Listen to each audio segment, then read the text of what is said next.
प्यारे विद्यार्थियों, मैं डॉक्टर ज्योत्सना स्वर्णकार, सहायक आचार्य हिंदी, राजकीय महाविद्यालय रावत भाट, आप सभी का स्वागत करती हूँ। आज की क्लास में हम पद्माकर की काव्यगत विशेषताओं के बारे में पढ़ेंगे। पद्माकर रीतिकालीन काव्य धारा जो है, रीतिबद्ध काव्य धारा के प्रमुख कवि माने जाते हैं। तो आज हम इनकी काव्यगत विशेषताओं के बारे में पढ़ेंगे। पद्माकर रीतिबद्ध काव्य धारा के प्रमुख कवियों में से एक है। इन्होंने लगभग 10 राज्य दरबारों में राजाश्रय प्राप्त हुआ। इनकी 11 कृतियों का उल्लेख मिलता है, जिनमें जगत विनोद, पद्माभरण, गंगा लहरी इत्यादि प्रमुख हैं। शुक्ल जी ने समग्रतः पद्माकर की नूतन कल्पना, दृश्य चित्रण भाषा की अनेक रूपता की प्रशंसा की है। इनके काव्य की काव्यगत विशेषता निम्नलिखित रूप से चित्रित की जा सकती है। सबसे पहले हम भाव पक्ष की विशेषताओं के बारे में पढ़ेंगे।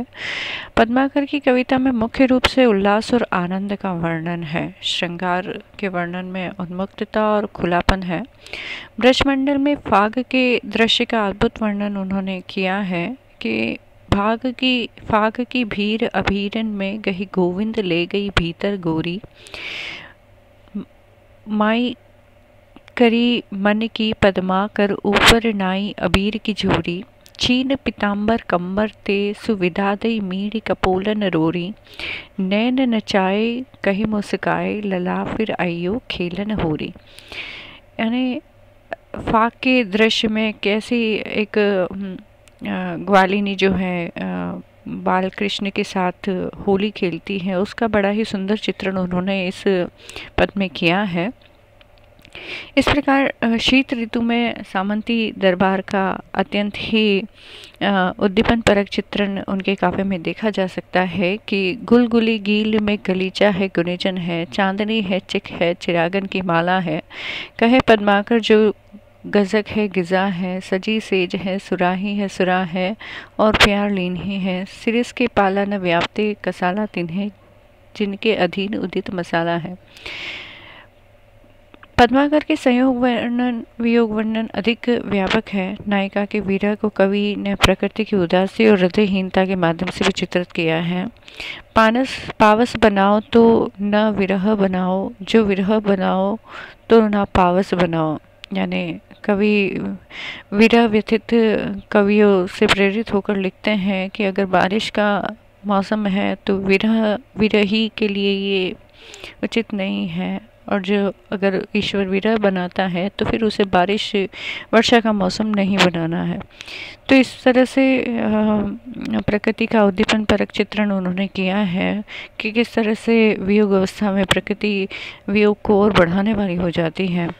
पद्माकर ने अपने संरक्षक राजाओं की प्रशंसा में भी कवित्व लिखे हैं, जैसे संपत्ति सुमेर की कुबेर की जो पावे ताही, तुरंत लुटावत विलंब उर धारे ना।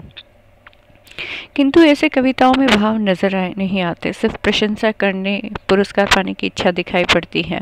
उम्र के अंतिम पड़ाव में पद्माकर का रुझान भक्ति की तरफ भी हुआ। अंतिम पड़ाव में पद्माकर का रुझान भक्ति की तरफ भी होने लगा और कुछ भक्तिपरक रचनाएं भी उनके द्वारा की गई, जैसे यह जग जीवन को यह फल जो छाड़ी बजे रघुराई। यानी अंत में, जीवन के अंत में भी उन्होंने यही कहा कि जीवन का अंतिम फल जो है श्री रघुराम की सेवा आराधना ही है। शिल्प पक्ष की विशेषताओं के बारे में हम देखें तो इनकी भाषा सरस, कोमल, मंझी हुई ब्रज भाषा है। इन्होंने शब्दावलियों में बिंब का सुंदर प्रयोग किया है। इनकी कविताओं में मुहावरे, लोकोक्तियों का भी प्रयोग उल्लेखनीय है। अधिकतर जगहों पर अलंकार का सफल प्रयोग है। अनुप्रास आदि अलंकारों में नादात्मक सौंदर्य लक्षित होता है, जैसे गोरी गरबीली तेरे गात की गुराई आगे। यानी कुल मिलाकर हम देखें तो पद्माकर का काव्य काफ़ी संतुलित हमें नज़र आता है। प्रकृति का अच्छा चित्रण है, श्रृंगार का बड़ा ही गहरा वर्णन उन्होंने किया है, और शिल्प की दृष्टि से भी इनकी भाषा शैली एक स्तरीय भाषा हमें नज़र आती है। उम्मीद है आपको पद्माकर के काव्य की विशेषता समझ में आई होगी। धन्यवाद।